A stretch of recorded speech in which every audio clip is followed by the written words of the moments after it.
आइया के हो बत्ती पनि छैन क्या हो कस्तो भुँडा ठुक्यो मेरो त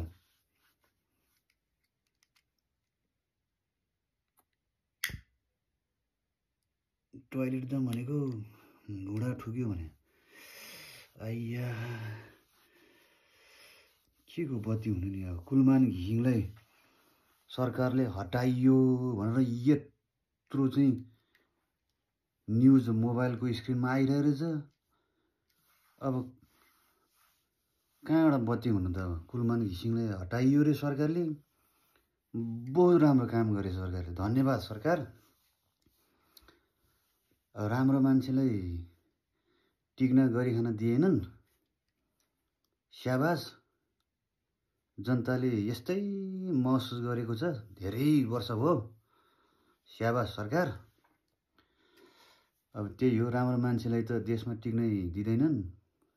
सरकारको पहिलो प्राथमिकता नै यही हो सबैले बुझिसकेका छन् अब कुलमानलाई हटाउनुको कारण हामीलाई केही पनि थाहा छैन